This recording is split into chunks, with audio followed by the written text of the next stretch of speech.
la creación jurisprudencial del derecho a la salud. Corresponde ahora la referencia de esta actividad en Argentina y es el doctor Víctor Bazán. Él obtuvo el grado correspondiente de doctor en Ciencias Jurídicas y Sociales y es catedrático de Derecho Constitucional, de Derecho Procesal Constitucional, de Derecho Internacional Público en la Universidad Católica de Cuyo, en San Juan, Argentina. Es profesor de posgrado en la Universidad de Buenos Aires y de otras universidades argentinas y extranjeras, como es el caso de la Universidad Panamericana, y además es investigador. Pone él visitante, yo le quitaría lo de visitante. Es investigador del Instituto de Investigaciones Jurídicas de la UNAM. Víctor, entre muchos méritos que tiene, voy a hacer referencia a dos. A lo mejor me equivoco en el primero, pero creo que no. Él es uno de los discípulos directos de Germán Vidar Campos. Y don Germán es una persona que estuvo en este instituto aquí haciendo una estancia de investigación. Es una persona que aún no estando físicamente ya con nosotros, sí en nuestro sentimiento lo seguimos considerando un investigador y tenemos un sentimiento muy entrañable por don Germán Vidar Campos, una persona excepcional, incluso más sencillo de lo gran jurista que era, y eso para lograrlo no es nada fácil. Y la segunda es que Víctor acaba de publicar, bueno, tiene dentro de sus publicaciones una obra que se llama El Derecho a la Salud en la Justicia Constitucional. Curiosamente, en Argentina ha pasado algo curioso, a lo mejor en algún momento él nos lo comentará, pero de buscar una revista, ya encontré por ahí una revista de Derecho Constitucional, pero es de provincia y no es de Cuyo. Hace falta, creo yo, más revistas especializadas en Derecho Constitucional en Argentina. Mientras eso sucede, de todas maneras, él es una persona con todas las credenciales y además del tema, insisto, tiene un libro del derecho a la salud, el cual me encontré de repente, me dio una gran sorpresa y mucha alegría. Entonces él nos va a exponer el contenido jurisprudencial de derecho a la salud en Argentina. Adelante, Víctor, por favor. No sé si ¿se escucha bien? ¿Sí? Bueno, muy buenos días a todos. Muchas gracias por estar acá presentes, sobre todo a esta altura de la mañana, después de dos sesiones muy intensas, donde hemos visualizado el derecho a la salud en Italia y el derecho a la salud en Colombia. Sean mis primeras palabras de agradecimiento a mi querido amigo, el doctor Edgar Corso Sosa, por la gentil invitación que me extendiera para participar de este tan importante evento. Y por supuesto también un agradecimiento muy importante a la red de revistas de Derecho Constitucional y a todos los participantes aquí, los colegas extranjeros, los colegas que han venido desde otros países. Yo pido simplemente indulgencia en cuanto a un par de minutos porque debo hacer un agradecimiento a esta casa, al Instituto de Investigaciones Jurídicas, del cual soy, investigador, visitante, y realmente hizo, en el momento en que yo vine a hacer una estancia de investigación acá al instituto, realmente hizo una especie de clic en mi carrera académica, en mi vida académica, con lo cual estoy eternamente agradecido a este instituto, pero además, y esto lo digo no desde el protocolo, sino desde el corazón, me une afectivamente muchísimo, desde el punto de vista personal, a este país, a México. Quiero mucho a este país, quiero mucho a su gente, doy clases en algunas universidades, vengo prácticamente todos los años a México y cada vez que me invitan vengo con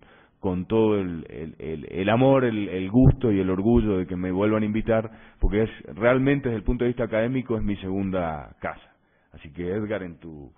persona, digo estas palabras y pido esa indulgencia de un par de minutos porque debía decirlo.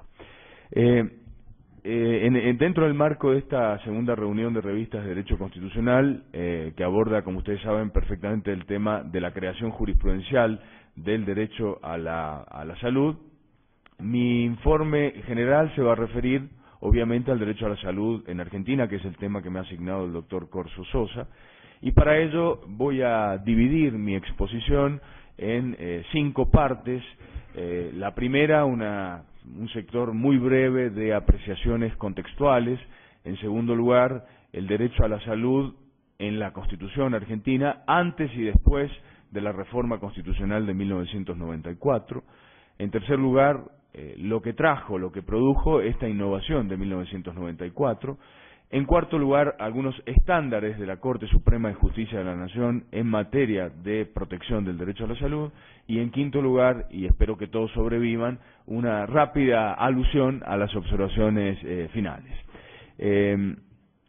El primer tema dentro de las apreciaciones contextuales, voy a hablar muy rápidamente de unas generalidades. Argentina, como es el caso de México, es un país con una estructura federal. En el caso de Argentina, los estados, como se llaman en México, en Argentina se llaman provincias, y coexisten una constitución nacional o constitución federal con las constituciones de 23 provincias, además de la constitución del Distrito Federal en Argentina, que es la Ciudad Autónoma de Buenos Aires.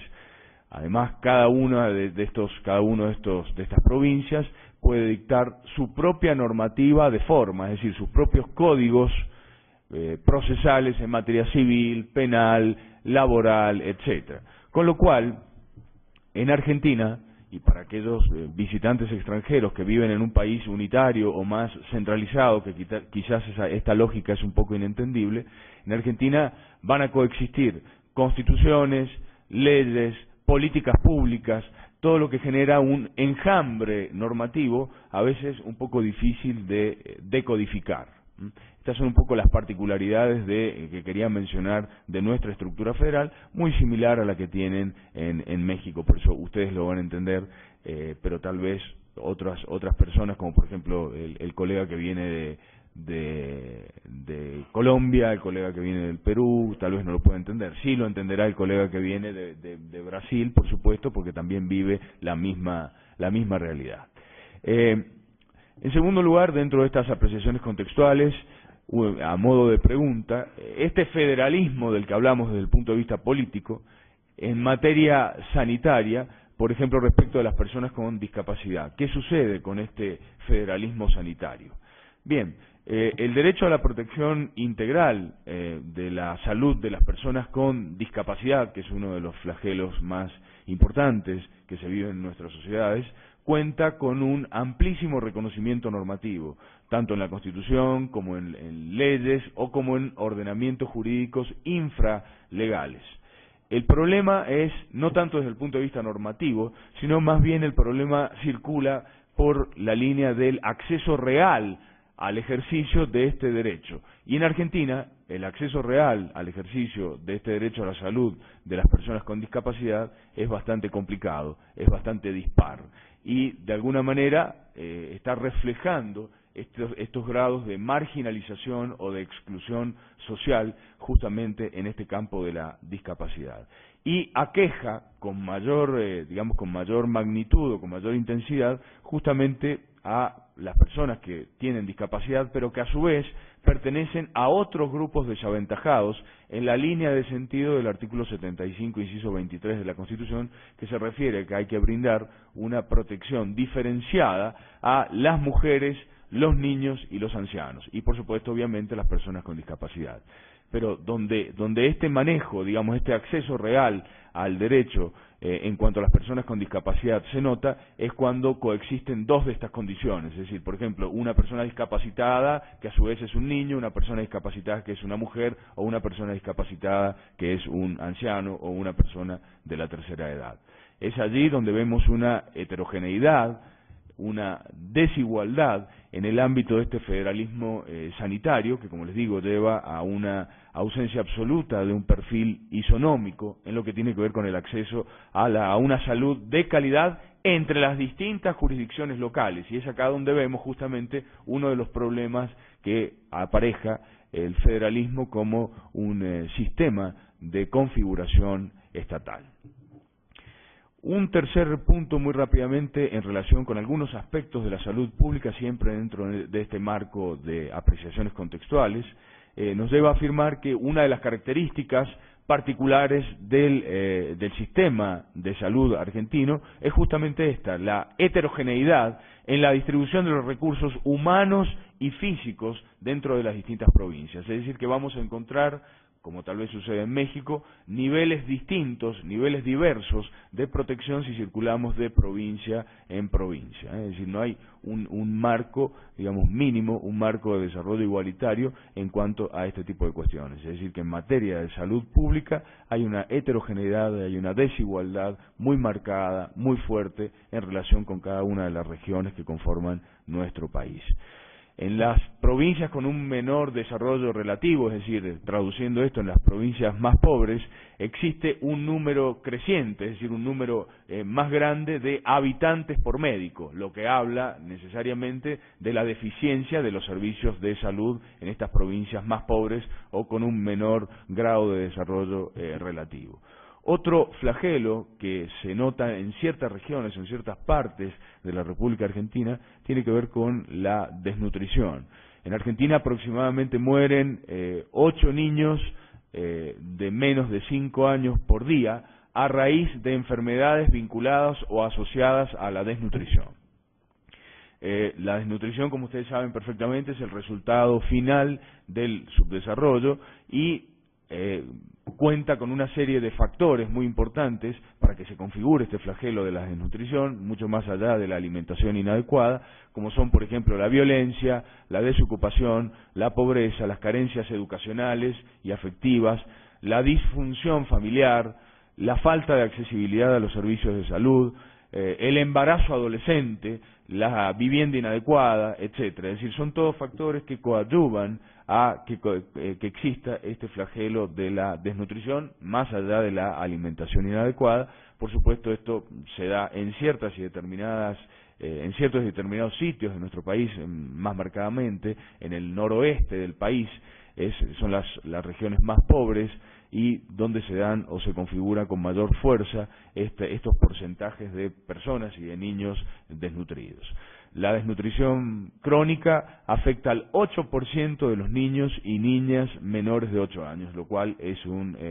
nivel o un porcentaje bastante elevado y que a su vez crece un poco más si hablamos de las provincias del noroeste argentino, donde ese nivel de desnutrición crónica trepa al 10.5%. El segundo punto, más allá de todas estas apreciaciones contextuales o de este panorama o de esta radiografía o mapa o retrato de lo que es la República Argentina en relación con el derecho a la salud, tiene que ver con, ya desde el punto de vista jurídico, estrictamente normativo, con el derecho a la salud en la Constitución antes de la reforma de 1994. Nosotros, es decir, nuestra Constitución Federal Argentina, a diferencia de la Constitución mexicana, ha sido modificada en muy pocas ocasiones. La última vez que ha sido modificada ha sido en el año 1994, que ha sido una especie de parteaguas o de punto de inflexión, donde se han incorporado reformas muy, muy importantes. Entonces, vamos a analizar el contexto, el panorama normativo antes de la reforma del 94, pero con normas que subsisten, y luego los agregados que se produjeron a partir de 1994. Antes de la reforma del 94, no vemos ninguna norma así específica que proteja el derecho a la salud. Sí, algunos artículos aislados, como por ejemplo el artículo 14 bis, que fue incorporado en el año 1957, que ofrece alguna alguna alusión así un tanto adyacente o tangencial al derecho a la salud, cuando establece la obligación estatal de asegurar los beneficios de la seguridad social, que tendrá carácter integral e irrenunciable, y un seguro social obligatorio. Esto obviamente se vincula aún indirectamente con el derecho a la salud, pero no queda explicitado en el texto del artículo 14 bis el tema de la protección del derecho a la salud. El artículo 18 también hace una alusión al tema, por ejemplo, cuando dice que las cárceles de la nación deberán ser sanas y limpias para seguridad y no para castigo de los reos detenidos en ella. Como vemos, hasta acá alusiones tangenciales, pero que de alguna manera podemos extraer material para reconstruir algún perfil en materia del derecho a la salud y de su protección. Luego el artículo 33, que es la típica cláusula de derechos implícitos en cualquier constitución, que fue añadido en 1860, donde se toma como base la protección del derecho a la salud ante la falta de referencia expresa sobre este derecho, asociándola por esta vía con el artículo 14, que se refiere a los derechos civiles, y con lo cual quedaría cubierta la faceta individual del derecho a la salud, al menos hasta, digamos, que se produjo la reforma del 94, es decir, buscamos o intentamos extraer esta faceta individual del derecho a la salud a partir del artículo 33, que habla de los derechos implícitos, vinculado con el artículo 14, que se refiere a los derechos civiles. Y luego, por supuesto, una referencia especial a la parte preambular, es decir, al preámbulo que, como saben, precede a la Constitución argentina, donde uno de los fines específicos de la Constitución y del propio país es promover el bienestar general. Desde allí ha habido una hermenéutica o una interpretación en cuanto a que podemos extraer de este promover el bienestar general una faceta de la salud como bien colectivo o como, digamos, como la salud pública. Entonces, acá, un poco por inferencia, podemos ir reconstruyendo algunos perfiles del derecho a la salud desde el punto de vista como derecho individual y del derecho a la salud como un bien colectivo. Estas normas que hemos mencionado anteriormente, es decir, el artículo 14 bis, el artículo 18, el artículo 33 y obviamente el preámbulo de la Constitución, siguen existiendo al día de hoy e incluso subsistieron a la reforma constitucional que se produjo en 1994. El optimismo nos dura poco porque la reforma constitucional del 94 tampoco contiene mayores alusiones específicas al derecho a la salud. Hay alguna alusión en el artículo 42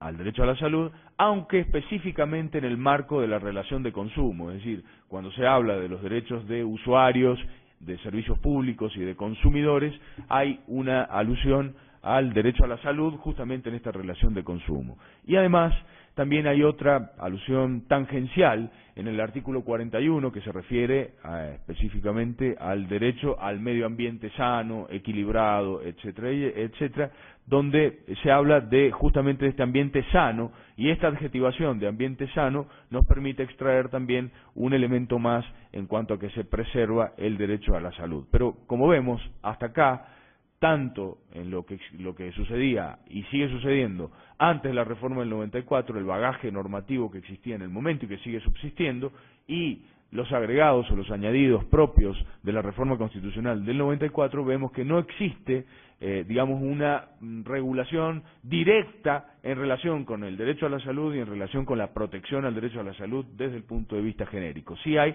reconstrucciones jurisprudenciales que se han producido por vía hermenéutica o por vía de la interpretación por parte de la Corte Suprema de Justicia de la Nación, que, como en el caso de México, es la cabeza del Poder Judicial, es el órgano de vértice o el órgano de clausura de la justicia constitucional en nuestro país. Es decir, en Argentina no hay un tribunal constitucional, sino que tenemos un sistema de control de jurisdiccional, control de constitucionalidad jurisdiccional y difuso. Cualquier juez de cualquier instancia puede declarar la inconstitucionalidad de una norma, pero ceñida a las partes y al caso concreto. Esto, por supuesto, requeriría una cierta matización en cuanto a distintas sentencias que ha dictado la Suprema Corte de Justicia, pero no es el momento ni la oportunidad para hacerlo. Entrando rápidamente al punto tercero, para comprender también cómo la Suprema Corte de Justicia de la Nación Argentina ha ido edificando o construyendo distintos aspectos del derecho a la salud, hay que entender también los alcances de la innovación constitucional del 94, la que les acabo de hablar. Esta reforma constitucional fue muy importante porque, entre otras cosas, se autoafirma su propia fuerza normativa en el artículo 36, es decir, los postulados de su exigibilidad y de su eficacia. La fuerza normativa de la Constitución en el artículo 36. Hizo otra cosa muy importante en el artículo 43, que fue la literalización, es decir, la positivación constitucional de los procesos constitucionales de amparo, habeas data y habeas corpus. No es que en Argentina no existiera hasta el año 1994 el amparo o el habeas corpus. Sí existía, pero no existía contenidos expresamente en la Constitución, sino que existían en normativa infraconstitucional, en leyes, en códigos, en decretos, pero no estaban en la Constitución. Por eso hizo muy bien el constituyente de 1994 en incluir estos procesos constitucionales de amparo, habeas data y habeas corpus. También se plantea en la reforma constitucional del 94 un nuevo paradigma del principio de igualdad, un poco reflejando de alguna manera mutatis mutandi lo que comentó el profesor Andrea cuando hablaba del artículo 3 de la Constitución italiana en la referencia de que sigue subsistiendo el principio de igualdad formal. La igualdad formal es la igualdad ante la ley, donde el Estado cumple no dictando medidas o leyes que sean discriminatorias. Este es el principio de igualdad formal, pero a ese principio de igualdad formal se le adosa también otro principio muy importante, que es el principio de igualdad sustancial o material, donde al Estado se le exige que se comprometa y que dicte medidas de acción positiva para equiparar o para brindar una igualdad real de oportunidades y de tratos, por ejemplo, entre hombres y mujeres en el acceso a los cargos electivos y otro tipo de cuestiones en el goce de los derechos, etcétera. Es decir, que hay una complementación, un nuevo paradigma del principio de igualdad, con la igualdad formal de un lado y la igualdad material o igualdad sustancial desde otro lado. Con lo cual, para cumplir esta igualdad material o igualdad sustancial, tiene que dictar estas medidas de acción positiva, lo que implica necesariamente la remoción de los obstáculos para poder gozar, disfrutar de los derechos contenidos en la Constitución y en los instrumentos internacionales sobre derechos humanos que tienen jerarquía constitucional. Justamente nos da el pie para decir que la Constitución del 94 también trajo aparejado un avance importante porque especifica la ubicación jerárquica que tiene el derecho internacional frente al derecho interno. Marca como principio básico que todos los tratados, convenios, convenciones, acuerdos, concordatos, el nombre que ustedes quieran llamarle, tienen en todos los casos una jerarquía superior a la de las leyes. Es decir, tienen todos los tratados, todos los instrumentos internacionales de cualquier tipo, tienen jerarquía supralegal, pero infraconstitucional. Este es el primer punto, el primer paso aclaratorio, porque habíamos tenido una especie de jurisprudencia intercadente de la Corte Suprema de Justicia hasta el año 1992 en que se define la cuestión, y luego la reforma constitucional del 94, 2 años más adelante, termina clarificando la cuestión, recogiendo los paradigmas que había establecido la Corte Suprema de Justicia hasta el año 1992. Además de esto que yo les estoy mencionando en cuanto a que clarifica que todos los instrumentos internacionales tienen una jerarquía supralegal, pero que están debajo de la Constitución, establece la reforma constitucional del 94 un compacto de instrumentos internacionales que tienen jerarquía constitucional en las condiciones de su vigencia y que son los más conocidos: el Pacto de San José de Costa Rica, los 2 pactos de la ONU, Pacto Internacional de Derechos Civiles y Políticos, Pacto Internacional de Derechos Económicos, Sociales y Culturales, la Convención de los Derechos del Niño, la Convención contra la Tortura, la Convención para la Eliminación de todas las formas de discriminación contra la mujer, etcétera, etcétera.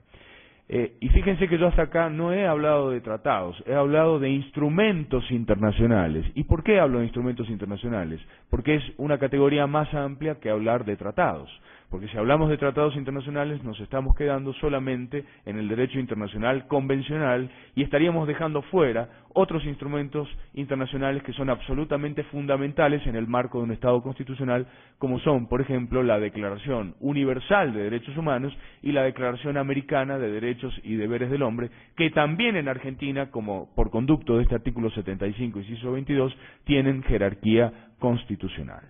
Entonces, también ha sido muy importante desde este punto de vista la reforma constitucional de 1994. Por supuesto, al incluir o incorporar nuevos derechos, la reforma del 94 ha producido una ampliación del catálogo de derechos explícitos en el texto de la Constitución y también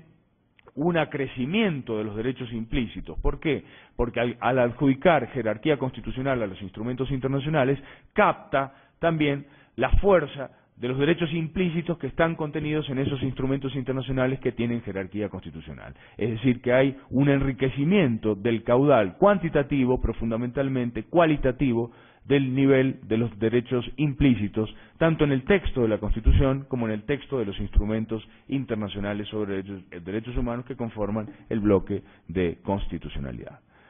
Vamos al cuarto punto, que tiene que ver con la Corte Suprema de Justicia de la Nación y los estándares en materia de protección del derecho a la salud. El tema es amplísimo, es vastísimo y necesitaría mucho más del tiempo que tengo asignado para poder analizar todos los fallos de la Corte, pero he elegido muy rápidamente 4 o 5 subtemas que sobre eso a esos me voy a referir. En primer lugar, me voy a referir a las vertientes del derecho a la salud, a la que ya tanto el profesor italiano como el profesor colombiano han hecho alusión, las vertientes del derecho a la salud. En segundo lugar, me voy a referir a algo muy importante, que son las vías de protección del derecho a la salud, es decir, porque podemos hablar toda la mañana sobre el derecho a la salud, los perfiles, sus facetas, sus connotaciones, etcétera, que si no caemos de alguna manera, no aterrizamos en algún punto en lo que tiene que ver con los mecanismos procesal constitucionales para hacer valer este derecho a la salud, es como que nos quedaríamos rengos, es decir, nos quedaríamos con una pata menos en cuanto a la explicación de lo que tiene que ver con cómo hacer efectivos estos derechos, este derecho a la salud. En tercer lugar, la vinculación que hay entre el derecho a la salud y el interés superior del menor, la competencia y el rol que tienen juegan los jueces en este tema. En cuarto lugar, vamos a ver rápidamente la salud y su vinculación con los pueblos indígenas. En quinto lugar, también muy rápidamente, la vinculación del derecho a la salud y las personas privadas de la libertad. En sexto lugar, las personas en situación de calle, es decir, las personas absolutamente desamparadas que están fuera del sistema. Y en séptimo lugar, las funciones que cumplen las empresas de medicina prepaga y las aseguradoras de riesgos del trabajo. Movámonos entonces rápidamente al primero de los subtemas que vamos a abordar en estos estándares creados por la Corte Suprema de Justicia de la Nación.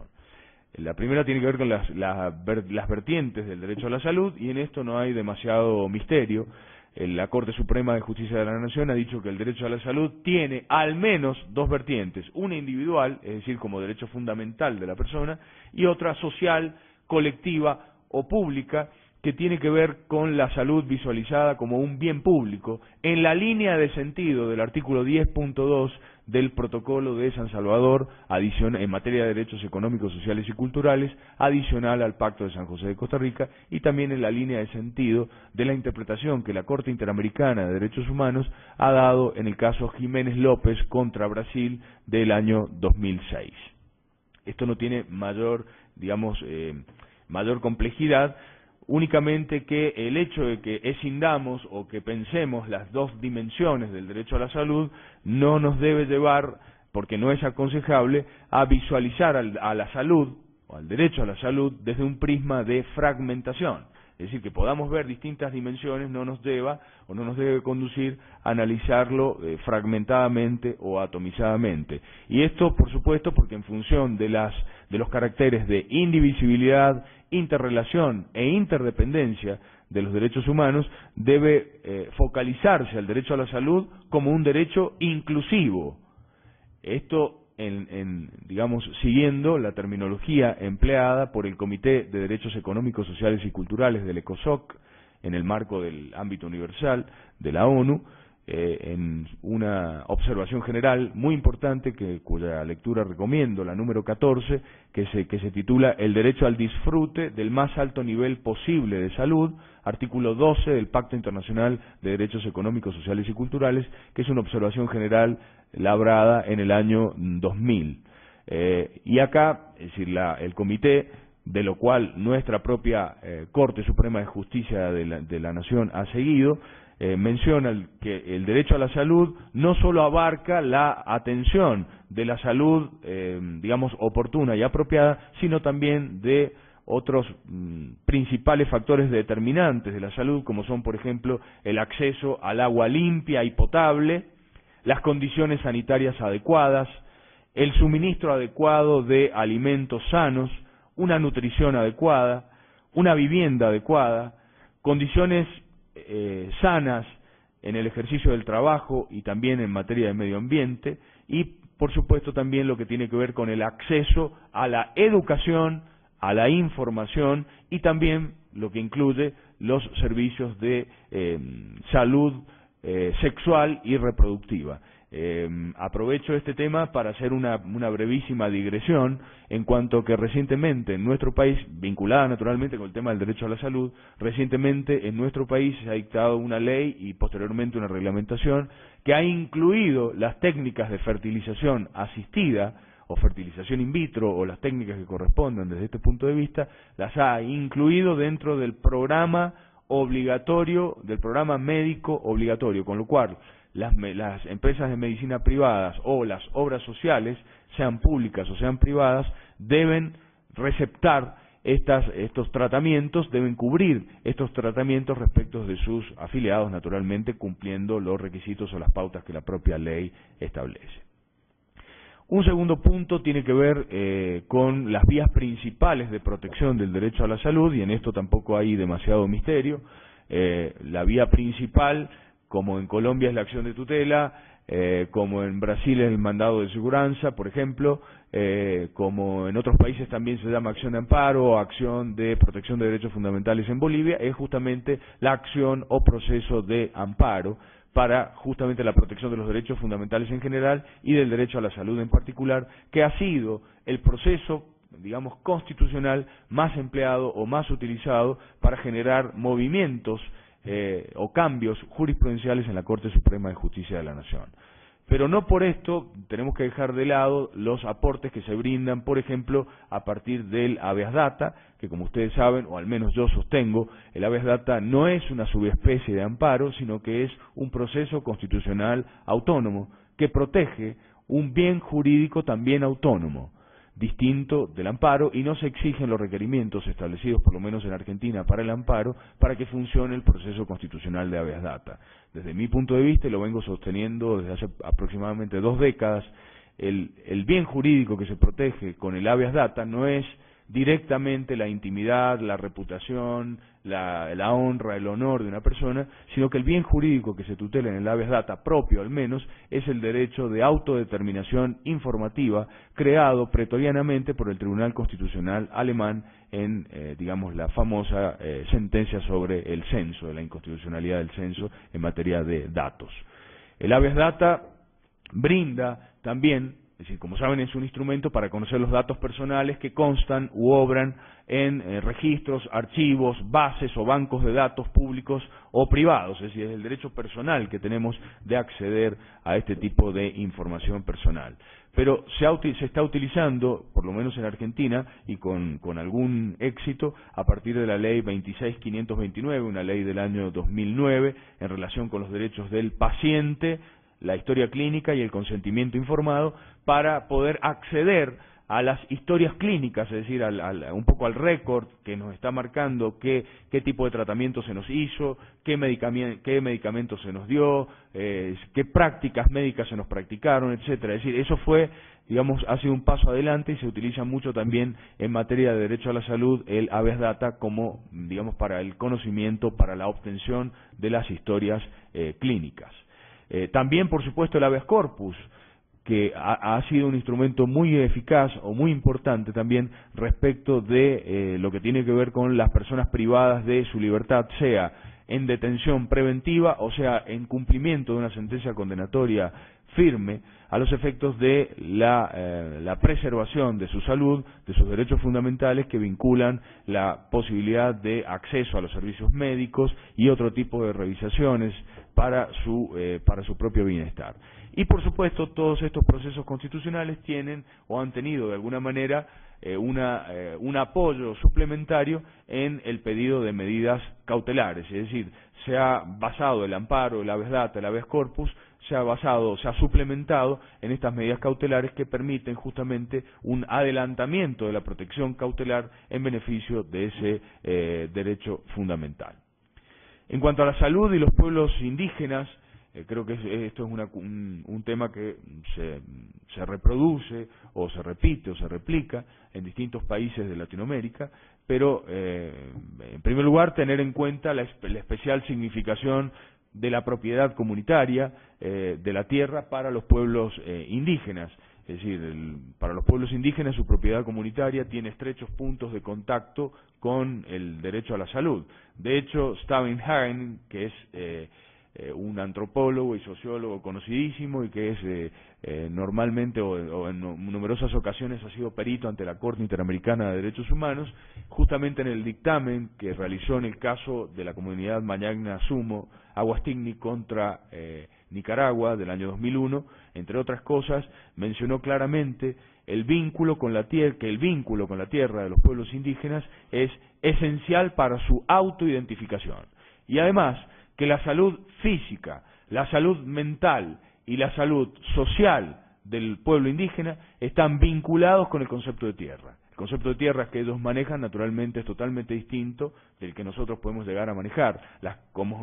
cosmovisión es absolutamente diferente, por eso hay que posicionarse en esa mentalidad, en ese criterio y en esas pautas culturales para analizar y examinar cualquier cuestión que tenga que ver con los pueblos indígenas. En el caso de Argentina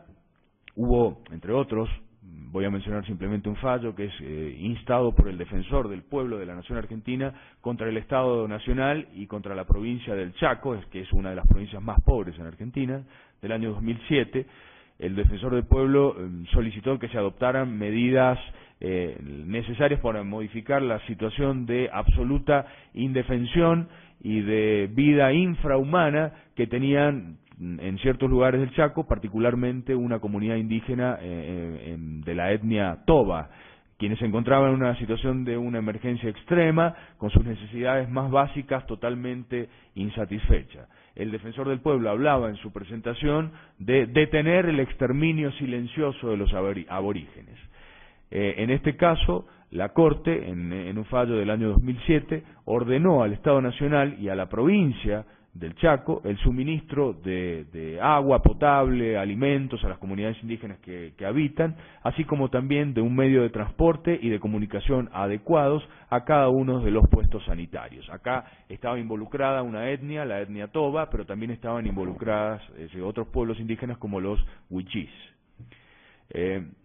La Corte en este fallo asume un rol institucional porque todavía no, en ese fallo que dicta la Corte todavía no se había declarado competente. Es decir, esto era como una especie de medida cautelar y la Corte, más allá de declararse competente o no, dio la protección cautelar, instó su rol de cabeza del Poder Judicial, su rol de cabeza de justicia constitucional, es decir, su rol institucional, y dio una tutela a derechos fundamentales de las comunidades indígenas que padecían una grave e infrahumana situación socioeconómica. Vivían en penosas situaciones de salud, con una alimentación y un acceso, digamos, a bienes, falta de acceso a bienes básicos como el agua potable, la atención médica o la vivienda digna. Este es un fallo interesante porque más allá de que la Corte no se había pronunciado sobre si era o no competente, dictó la protección cautelar frente a la gravísima situación en materia de salud y de otros derechos fundamentales que padecía esta comunidad. Acá he agrupado en el punto 4, he agrupado los temas que tienen que ver con el interés superior del menor, las competencias, sean locales o sean nacionales, es decir, cuando la prestación tiene que ser de la provincia o de la nación y se suscita algún conflicto en un caso de urgencia, y el rol que tienen los jueces, todos los jueces, en este punto particular. En general, por ejemplo, en el caso Campodónico de Bebiacua del año 2000, la Corte dijo que el Estado Nacional ha asumido compromisos internacionales explícitos para promover y facilitar las prestaciones de salud que requiera la minoridad y no puede desligarse válidamente de esos deberes sobre pretexto de la inactividad de otras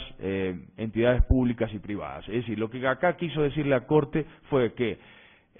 el problema de la competencia, es decir, si correspondía a la nación, correspondía a la provincia, correspondía a una obra social o a una obra de medicina privada, era una discusión de carácter secundario. Acá lo que había que hacer era restablecer los derechos fundamentales violados, sobre todo porque estaban en juego derechos de niños, y desde este punto de vista entendió, justificadamente por supuesto, activar la pauta del interés superior del menor que viene consagrado o entronizado con calidad de principio por la Convención de los Derechos del Niño. En otro fallo más reciente, el caso Neira del año 2003,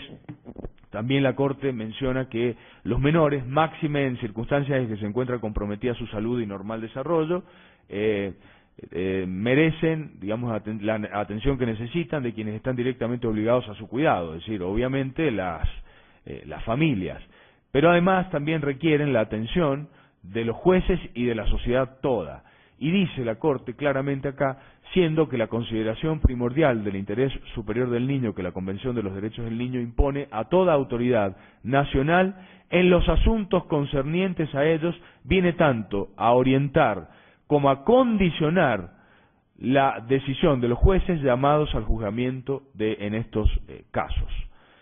En estos casos que vamos a mencionar ahora, Martín de 2004, Lifshitz de 2004 también y Maldonado de la misma fecha, en definitiva la Corte reitera su criterio en relación con que hay que dejar de lado los pruritos formales, los ápices procesales para alguna petición que no esté bien encaminada o respecto de alguna cuestión en que la provincia puede o no ser competente, sino que esa discusión tiene que quedar licuada, disuelta y superada por una discusión prioritariamente y axiológicamente superior, como es la del interés superior de los menores. Y además, la Corte Suprema acá manifiesta expresamente que los jueces tienen que dar todo de sí a los efectos de dejar de lado todo tipo de formalismos o de solemnidades inútiles, cuando lo que está en juego es justamente la preservación de derechos fundamentales de menores de edad, incluso en algunos casos de menores de edad que no solo eran menores de edad, sino que además estaban aquejados por una discapacidad muy fuerte o muy importante. En cuanto a las personas privadas de su libertad, quinto subtema, voy a mencionar un caso que es muy importante en Argentina, el caso Verbitsky. Verbitsky es un periodista conocido en el sistema interamericano, pero que además en ese momento era director de una de las ONGs, organizaciones no gubernamentales, más importantes en Argentina, que es el CELS, el Centro de Estudios Legales y Sociales. Y esta persona, Verbitsky, propició y fue receptado por la Corte Suprema de Justicia de la Nación por primera vez en su historia institucional un habeas corpus correctivo colectivo. Normalmente, como ustedes saben, los habeas corpus son para beneficiar a personas identificadas claramente con nombre y apellido, ¿no? Entonces, en cambio, en este caso fue la recepción de un habeas corpus correctivo colectivo en amparo de todas las personas privadas de su libertad en establecimientos o en jurisdicción de la provincia de Buenos Aires. Piensen en la provincia de Buenos Aires, que es un mundo. En Buenos Aires viven más de 10 millones de personas, ¿no? Es decir, sin contar la ciudad autónoma, etcétera. Es decir, con lo cual estamos hablando realmente de una población muy fuerte, muy importante, y la Corte admite este habeas corpus correctivo colectivo y declara que la pauta o el parámetro a los efectos de determinar o de ajustar la permanencia de menores o la permanencia de personas en situación de detención preventiva o en situación carcelaria debía seguir necesariamente las reglas mínimas de tratamiento de los reclusos de la Organización de Naciones Unidas, pautas fundamentales a las que debe debía adecuarse toda detención. Además, mencionó claramente que la presencia de adolescentes o de enfermos en comisarías, es decir, en estaciones de policía o en establecimientos policiales, configura justamente una flagrante violación de estas reglas mínimas de tratamiento de la ONU e innegablemente también configuraban casos de trato cruel, inhumano o degradante. La Corte, en este fallo Verbitsky del año 2005, alude a un caso muy importante, después ha habido otros, un caso muy importante de la Corte Interamericana de Derechos Humanos del año 2004, que es el caso Instituto de Reeducación del Menor contra Paraguay, donde la Corte Interamericana dijo claramente que el Estado tiene el deber de proporcionar a los detenidos una revisión médica regular y atención y tratamientos adecuados cuando así se requiera, y además debe permitir y facilitar que los detenidos sean atendidos por un facultativo, es decir, por un médico elegido por ellos mismos y no por quienes ejercen su representación o custodia legal. Otro fallo interesante de la Corte Suprema en este tema del derecho a la salud de las personas privadas de su libertad es el caso Méndez, fallo relativamente reciente del año 2011, en el cual la Corte trae a colación aquello que les mencioné al principio de la exposición en relación con el artículo 18, que el artículo 18 de la Constitución, que establece que las cárceles serán sanas y limpias para resguardo y no para castigo de los detenidos en ellas, y desde este punto de vista, para la Corte, esta cláusula constitucional tiene contenido operativo, es decir, no es una mera declamación lírica, sino que debe ser llevada a la práctica por intermedio del Estado, de los servicios penitenciarios, etcétera, existiendo, digamos, la obligación irrenunciable del respeto por la vida, la salud y la integridad física y moral de las personas que están privadas de su libertad. He traído también en el sexto punto el caso de las personas en situación de calle, es decir, las personas que están discapacitadas. Hay un fallo muy reciente que por estar involucrado un menor solamente lo identificamos con las iniciales, el caso QC contra Gobierno de la Ciudad de Buenos Aires. Se trataba de una madre con hijos, uno de los cuales era menor y discapacitado, un discapacitado motriz, visual, auditiva y socialmente producido por una encefalopatía crónica. Entonces, estas personas vivían en la calle, no tenían el mínimo sustento para comer, para alimentarse. Entonces, lo que se solicitaba era que fuesen incluidos en programas públicos en materia de viviendas y se les proporcionara alguna alternativa para salir de esta situación absolutamente acuciante en la que estaban. La Corte Suprema de Justicia de la Nación hizo un análisis interesante del tema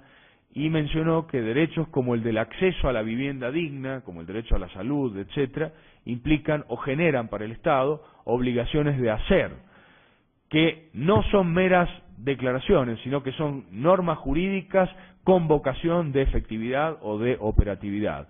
Una operatividad derivada, no directa, por cuanto se requiere la interposición del legislador, fundamentalmente para el acceso a una vivienda digna. Pero están sujetas, y esto es lo más importante, están sujetas al control de razonabilidad por parte del Poder Judicial. Es decir, lo más importante que podemos extraer de acá es que se condenó al gobierno de la Ciudad de Buenos Aires, se solucionó, al menos con un paliativo, se solucionó el tema de estas personas que vivían en una situación de calle, la madre con sus hijos, más este chico discapacitado, pero además dijo algo muy importante la Corte, que puede ser utilizado en otros fallos, que es que las políticas públicas en materia de derecho a la salud, como de otros derechos sociales o económicos, sociales y culturales, están sujetas al control de razonabilidad o al control de constitucionalidad por parte de los jueces. Y esto es muy importante porque es un avance hacia adelante en lo que tiene que ver con la justiciabilidad en materia de derechos económicos, sociales y culturales. En este caso que estábamos mencionando no se trataba de un simple supuesto de violación al derecho a la vivienda digna, sino que involucraba a un niño discapacitado y con una gravísima discapacidad que no solamente requería una atención permanente, sino que además vivía con su madre en la calle, es decir, vivía totalmente desamparado. Entraban acá en juego aspectos relativos a la situación en la sociedad de los discapacitados y además la consideración primordial del interés superior del menor de la Convención sobre los Derechos del Niño. El punto 7, muy rápidamente, y ya con esto luego pasamos al epílogo, que va a ser muy breve también, tiene que ver con las funciones de las empresas de medicina prepaga, las obras sociales, y también de las llamadas aseguradoras de riesgos del trabajo. No sé cómo se llamarán en México, pero es decir, son aquellas que brindan el seguro por accidentes o infortunios laborales a las empresas. Seguros. Por ejemplo, en un fallo del año 2001 y otro del año 2007, el caso R contra Omint, S.A. de Servicios, el caso Cambiaso Pérez de Nealón, la Corte dijo que la actividad de las empresas de medicina prepaga se encuadra en el marco formal de los negocios comerciales, pero además tienden a proteger las garantías constitucionales a la vida, a la salud, a la seguridad y a la integridad de las personas. Esto desde el punto de vista de lo dicho o lo sostenido en el artículo 3 de la Declaración Americana de Derechos de la Declaración Universal de los Derechos Humanos, 4 y 5 del Pacto de San José de Costa Rica y en algunos artículos de la propia Constitución Nacional. Es decir, la Corte reconoce que esas empresas de medicina privada cumplen una función comercial, son empresas comerciales, tienen que tener fines de lucro, sin embargo, están comprometidas en el logro de las garantías constitucionales a la salud, a la integridad, a la seguridad, etcétera. Pero además sostuvo la Corte que tienen una función o adquieren un compromiso social con sus usuarios, es decir, con las personas que contratan los servicios de salud y pagan por ese servicio de salud. Un compromiso social que va mucho más allá de lo estrictamente económico. Otro fallo interesante, pero que ahora vincula a las aseguradoras de riesgos del trabajo, fue el caso Torrillo contra Gulf Oil Argentina del año 2009, donde la Corte Suprema dijo que no obstante ser entidades de derecho privado, las aseguradoras de riesgos del trabajo son destacados sujetos coadyuvantes para la realización plena y efectiva de las finalidades de prevención, que esto es muy importante en relación con el derecho a la salud, las actividades o las finalidades de prevención de accidentes y de enfermedades laborales. Es decir, que son sujetos coadyuvantes, sujetos que tienen que colaborar, más allá de que sean entidades privadas, tienen que colaborar con estos fines que son públicos y que hacen necesariamente a la dignidad, a la seguridad, a la vida y a la salud de las personas. Las aseguradoras de riesgo del trabajo para la Corte tienen proyecciones al menos en 3 niveles. En un nivel individual, en un nivel social y en un nivel internacional. Individualmente, bueno, porque de todos, o sea, en relación con todos y cada uno de los trabajadores asegurados. Por vía de la prevención de los riesgos de estos, se protegen naturalmente otros derechos de raíz constitucional, como son, por ejemplo, la integridad psicofísica de la persona, el derecho a la salud, el derecho a la vida, etcétera. Eso desde el punto estrictamente individual. Desde el punto de vista de su proyección social, estas aseguradoras de riesgos del trabajo,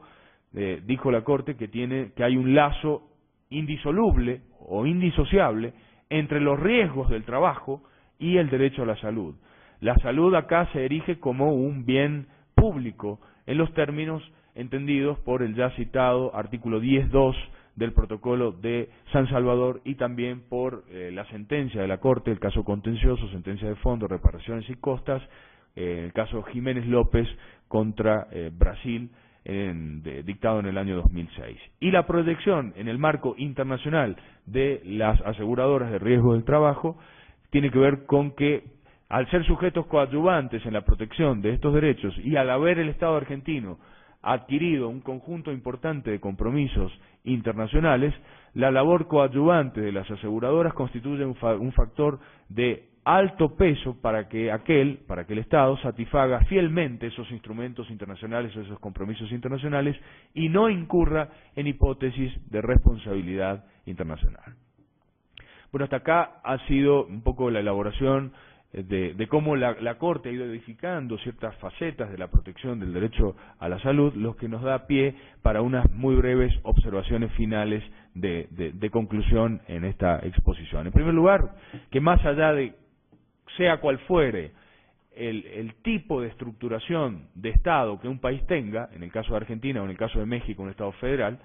pero siempre el Estado nacional es el garante último del sistema de salud, sin perjuicio, por supuesto, de las obligaciones que correspondan a los actores privados u otros actores públicos en general, porque, en definitiva, la responsabilidad internacional, aún en un Estado federal, va a ser del Estado nacional y no de cada uno de los estados provinciales donde se cometa la violación en materia de derechos fundamentales. Recuerden ustedes que hay un artículo específico en el Pacto de San José de Costa Rica, o Convención Americana sobre Derechos Humanos, que ustedes conocen mejor que yo, que es el artículo 28, que habla justamente de la cláusula federal, y que viene a cuento en relación con países como Brasil, como México, como Argentina. No hablo de Venezuela, porque es un país con un federalismo muy sui generis, que no tiene Cámara de Senadores, no tiene jueces locales, con lo cual no se puede hablar verdaderamente de un federalismo en Venezuela. La Corte Suprema de Justicia, siguiendo a la Organización Mundial de la Salud, ha desmentido ese argumento tradicional que sostiene que a partir del crecimiento económico se generará automáticamente un mejoramiento del sistema de salud o de la protección de la salud. No, la Corte Suprema, siguiendo a la Organización Mundial de la Salud, dice que la cuestión es al revés, es decir, invierte los términos de la ecuación terminológica, si es que cabe este juego de palabras. El mejoramiento de la salud es un prerequisito del desarrollo económico. Esto lo dice la Organización Mundial de la Salud y lo recepta nuestra Corte Suprema de Justicia de la Nación. Un análisis de estos estándares que hemos mencionado de la jurisprudencia de la Corte Suprema de Justicia en materia de derechos a la salud, que son loables, vemos a un tribunal muy flexible, es decir, un tribunal que exige a los jueces una flexibilización de formalismos procesales, por ejemplo, en materia de concesión de las medidas cautelares, en la admisión de procesos de amparo tanto individuales como colectivos, etcétera. Y otro elemento también muy importante,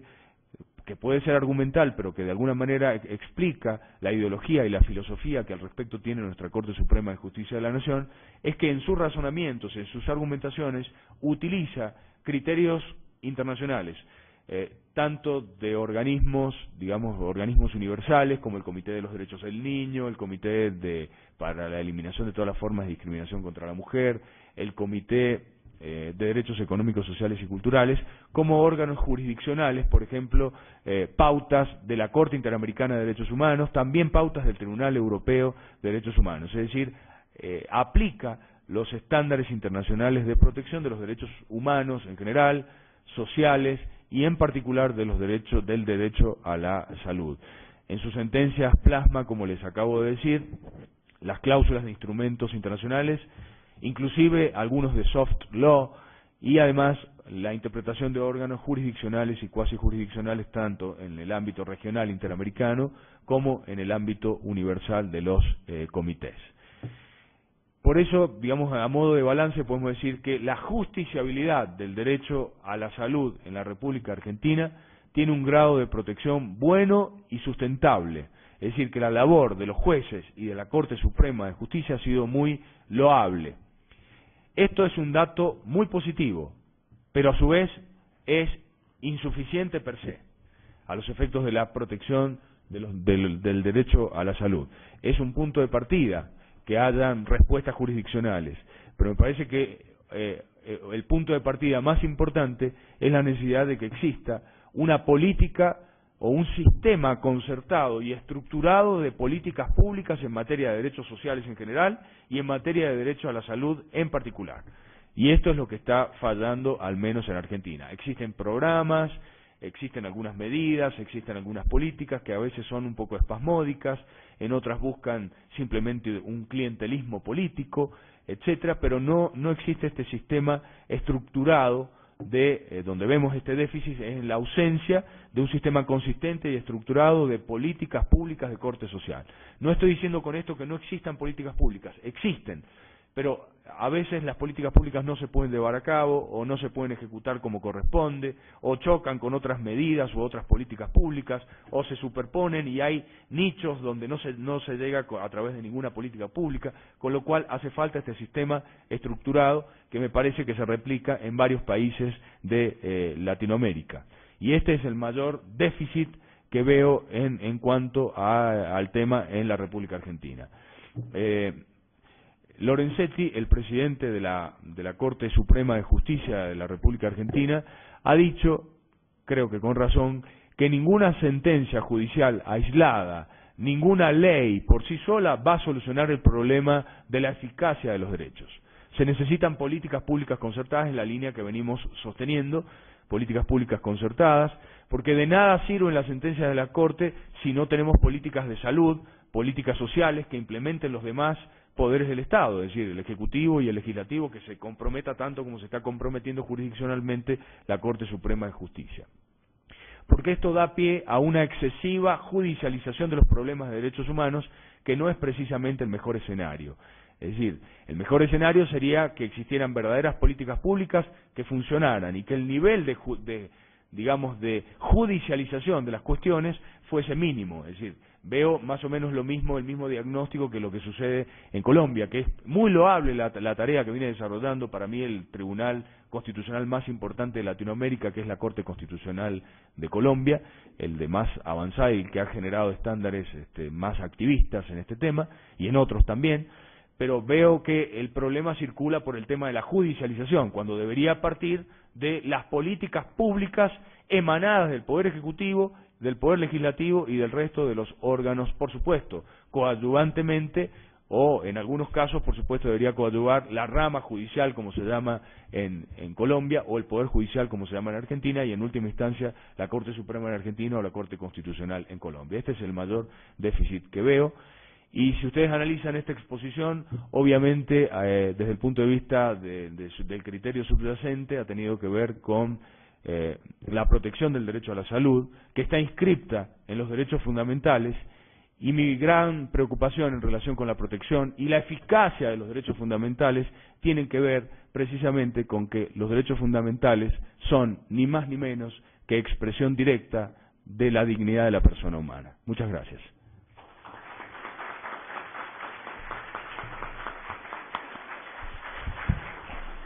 Muchísimas gracias al profesor Víctor Bazán, en primer lugar por sus expresiones de afecto y estima hacia este Instituto de Investigaciones Jurídicas y su personal, es completamente recíproco. Y en segundo lugar por la,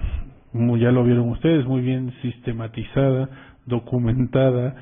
y bien con bastante información, muy digerida, que es propia, creo yo, de una persona que está a la limón entre dos actividades, la actividad académica y la actividad jurisdiccional. Entonces veo en Víctor una confluencia de estos dos aspectos que es muy interesante, y sobre todo todos los parámetros que nos da para el análisis. Yo creo que sí hay un avance muy importante en lo que se ha hecho en Argentina, tanto desde el punto de vista de referencia normativa como la creación jurisprudencial de la Corte, y tomando en cuenta muchas consideraciones, si se dieron cuenta, de la Corte Interamericana de Derechos Humanos. O sea, los argentinos en este aspecto y en muchos otros más nos llevan varios años de práctica y experiencia. Muchísimas gracias, Víctor, por tu charla. No sé si tengan alguna duda al respecto, fue tanta la información. Si tiene una... Silvino, por favor. Yo creo que con el micrófono para... O si no, por escrito. Por escrito, pásame, Silvina, ya tienes.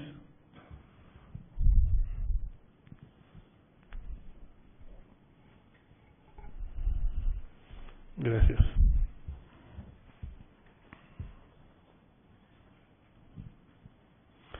Bueno, aquí yo creo que sí la responde sin ningún problema. Dice, en cuanto al sistema de acceso a la salud o protección a la salud, ¿en qué aspectos Argentina tiene mayores garantías o da mayores garantías a sus gobernados en comparación con México? Bueno, sí, lo que pasa es que la pregunta está presuponiendo la respuesta que Argentina brinda mayores garantías, y no sé si brinda mayores garantías. Sí, lo que puedo decir es que hay un desarrollo, sí, eso, si me lo permite, hay un desarrollo en materia de protección de derechos fundamentales en general y del derecho a la salud en particular muy fuerte en la jurisprudencia de la Corte Suprema de Justicia Argentina, y no tanto en la Suprema Corte de Justicia de México, que me parece que en materia de derechos sociales, va a un ritmo lento, pero también seguro. Y además también, en el caso de Argentina, tiene un plus, que es que ya en el año 1992, fíjense, en el año 1992, 2 años antes de la reforma constitucional del 94, se resolvió un caso fundamental y que es un caso de estudio en distintos países latinoamericanos, que es el caso de Kmecián con Sofovich, en el cual la Corte Suprema de Justicia Argentina dijo que el derecho, en materia de derechos humanos, el derecho internacional prevalece sobre el derecho interno. Es decir, estamos hablando del año 1992.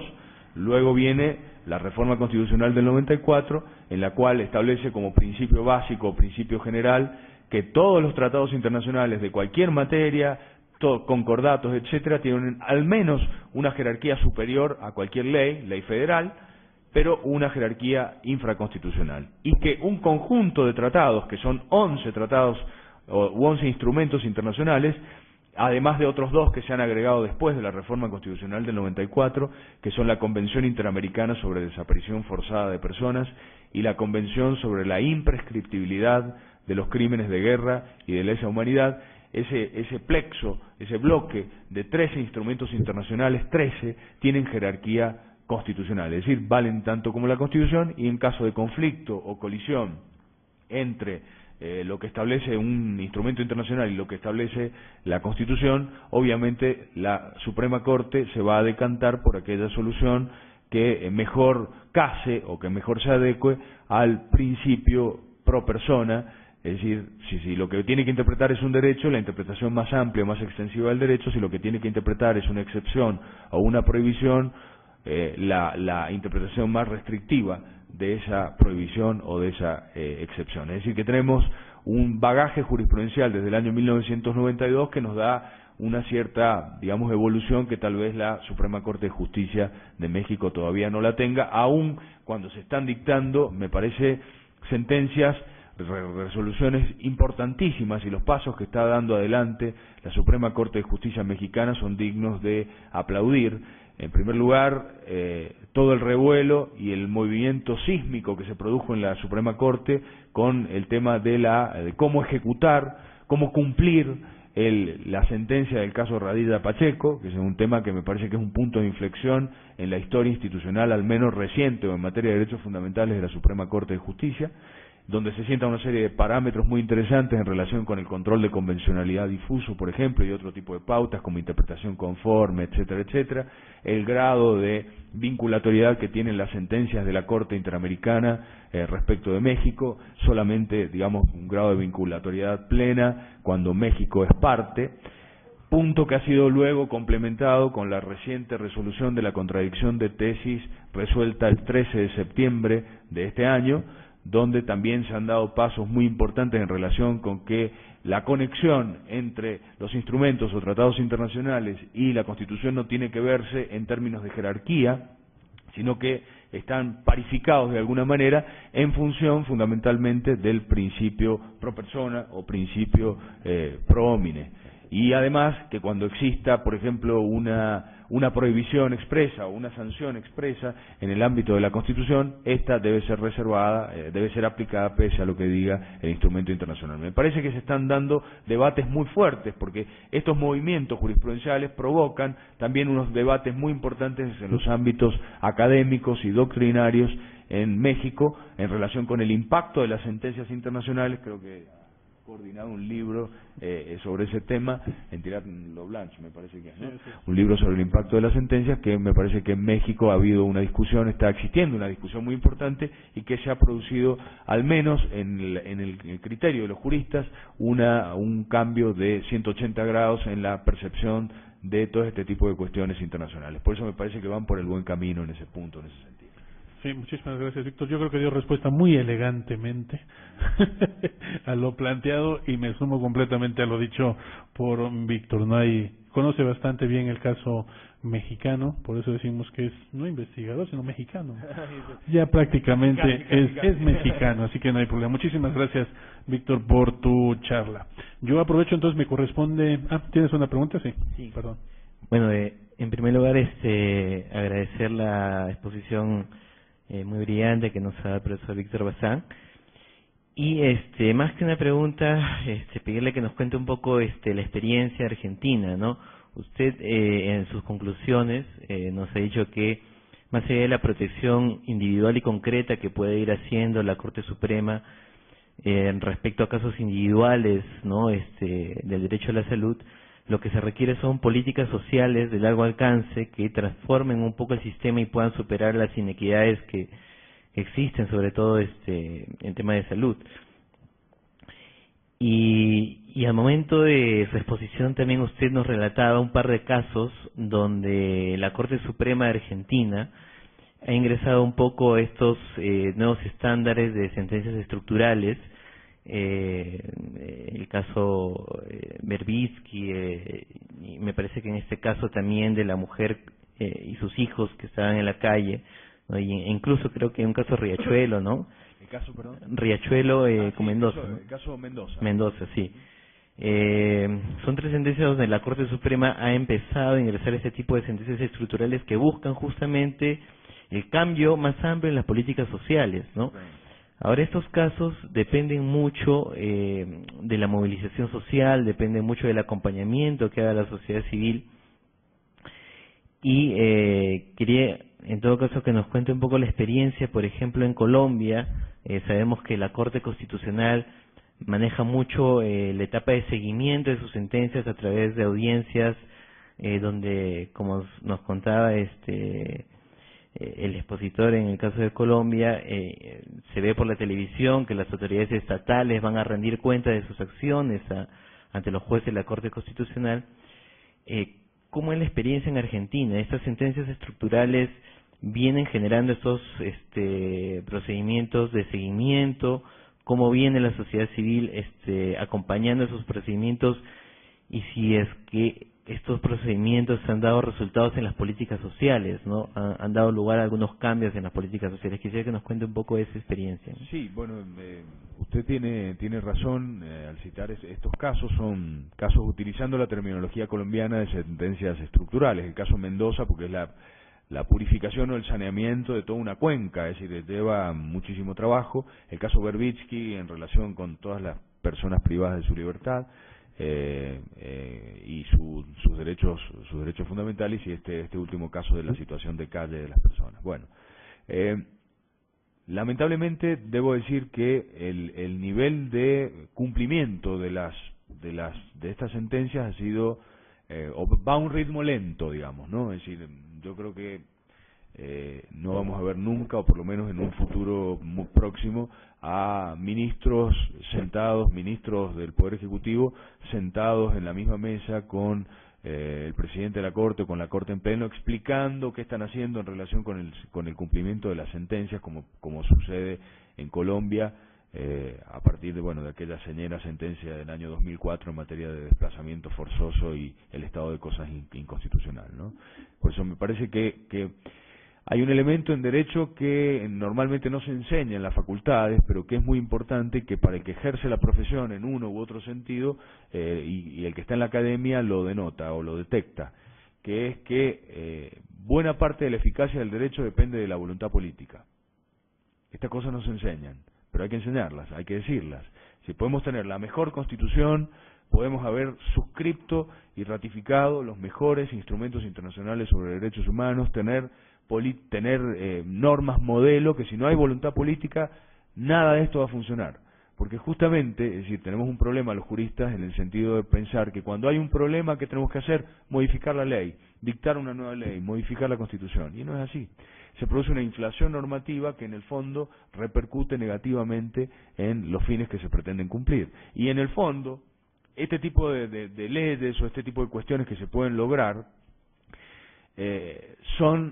al no existir voluntad política, son más de lo mismo, y lo único que constituyen en el fondo son muestras de gatopardismo, hablando de Il Gattopardo de Lampedusa, ¿no? Gatopardismo, es decir, cambiar todo para que en el mejor de los casos todo continúe igual. O sea que el ritmo de marcha que tienen en el caso argentino, el cumplimiento de esta sentencia está bien, son sentencias engorrosas, complicadas, etcétera, pero también hace falta un ingrediente de voluntad política que hoy, en este momento, yo lo veo ausente. Muchísimas gracias, Víctor. A ver si le pasa Silvino al señor.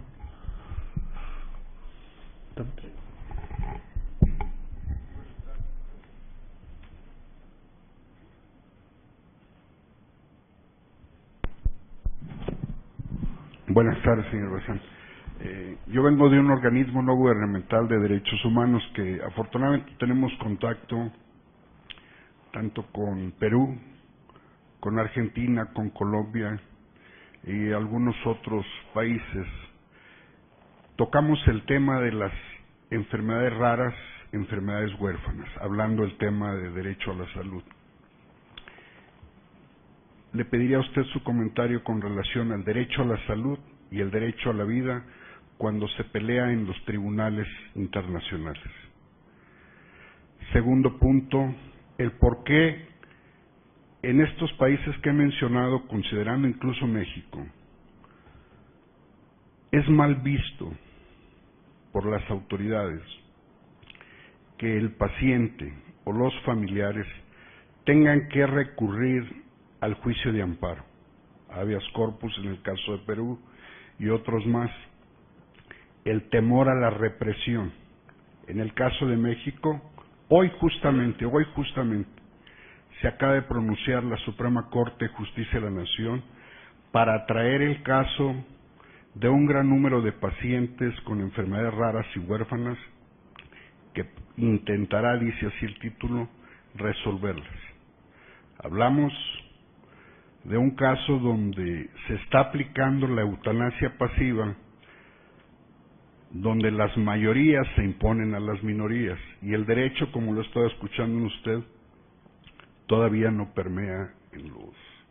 en los pacientes que están siendo afectados en sus garantías fundamentales. La verdad que la pregunta daría para un seminario aparte, pero muy rápidamente, usted dice, la primera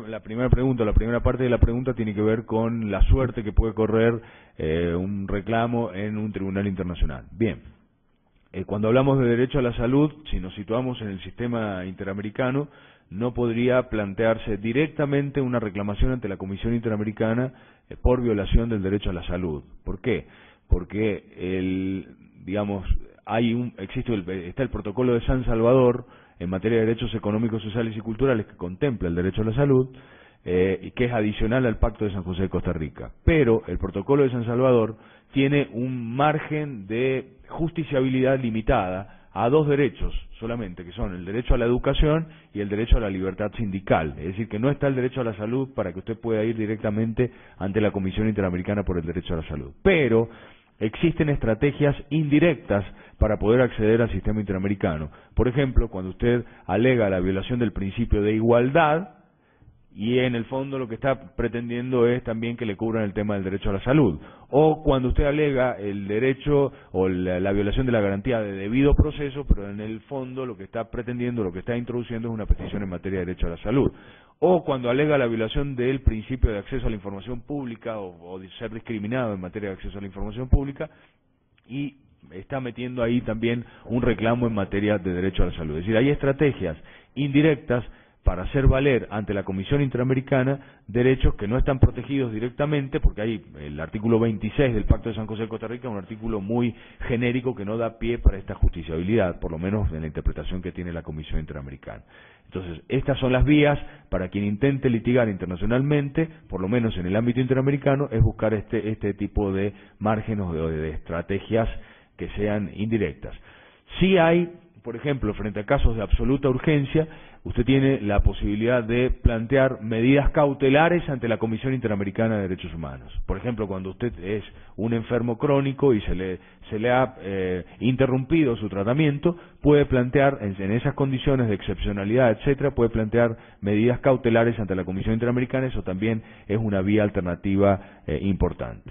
En relación con lo demás, no podría expedirme sobre digamos, las posibles presiones o la represión que pueda haber en México en relación con quien reclama. Yo veo que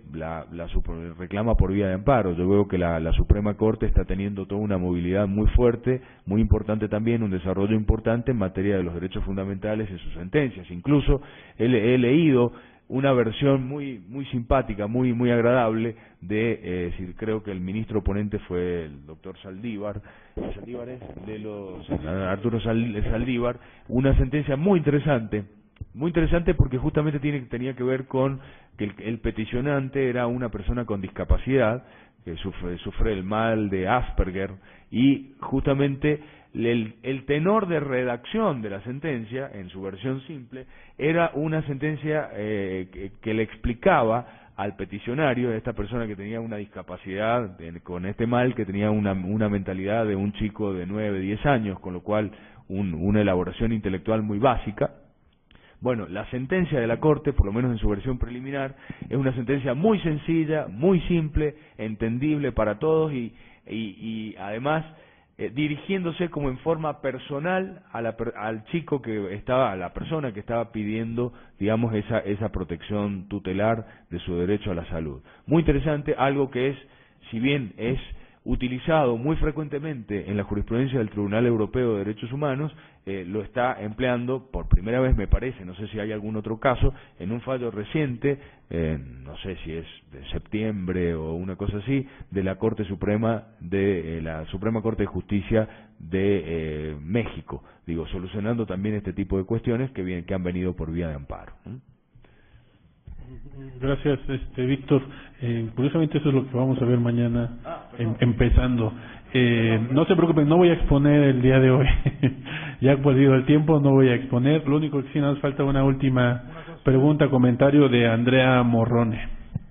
Grazie. Una considerazione, non è una vera domanda, per sottolineare le differenze che ci sono tra il modello italiano, che è molto simile al modello scandinavo e quindi europeo, e il modello argentino che ho sentito dalle parole di Victor. Noi abbiamo quella struttura pubblica organizzata stabile, quindi politica, di erogazione di prestazioni sanitarie. Il federalismo italiano, che non è molto simile ma ha una struttura semifederale, no? il regionalismo italiano, pone dei problemi perché il servizio universale, gratuito, sanitario che abbiamo noi, comporta delle prestazioni diverse sul territorio perché sono le regioni che devono erogare queste prestazioni, per cui tu hai regioni di eccellenza, Emilia Romagna, Lombardia, e regioni del sud, la Calabria o la Sicilia, che hanno grossissimi problemi di erogazione delle prestazioni. Secondo dato, la Corte Costituzionale e la giurisprudenza in genere interviene raramente, mentre invece la giuristocrazia in Argentina mi pare molto forte, no? E però gli interventi della Corte Costituzionale italiana, siccome noi non abbiamo l'amparo, sono interventi che valgono erga omnes e pongono un problema essenziale. Quando la Corte prevede che lo Stato debba erogare certe prestazioni, lo fa impegnando il bilancio dello Stato e quindi crea un problema per l'equilibrio del bilancio. Terza considerazione, il diritto internazionale in questo ambito da noi vale molto meno perché il livello di protezione statale è molto più alto di quello che deriverebbe applicando le convenzioni internazionali. E l'ultimo discorso, la crisi dello Stato sociale, la crisi economica da noi è meno grave perché noi abbiamo un livello di protezione molto elevato, per cui diciamo così il livello si abbassa ma di poco rispetto al problema che si avrebbe in una realtà come quella argentina. Quindi ci sono differenze notevoli e talvolta anche dei problemi molto simili, però diciamo così la differenza essenziale è che da noi la politica si è assunta la responsabilità di strutturare un sistema di protezione sociale del diritto alla salute, imitando, ripeto, il modello scandinavo. Io credo che l'Italia, il sistema sanitario nazionale italiano, sia molto simile a quello che c'è in Svezia, che c'era in Svezia fino agli anni 50, in Danimarca e forse nel Regno Unito, forse ancora migliore e più avanzato di quello tedesco. Grazie, ottima relazione. Muchísimas gracias, Andrea. Damos por terminada la jornada, ya fueron 5 horas. Ya no me daría más el tiempo y entonces los esperamos mañana para acabar la segunda jornada a las 9 de la mañana, precisamente con el caso que comentaba el profesor Víctor Bazán, y que se va a exponer tanto por una persona de la Corte como por una investigadora aquí de Jurídicas. Así que muchísimas gracias y nos vemos entonces mañana.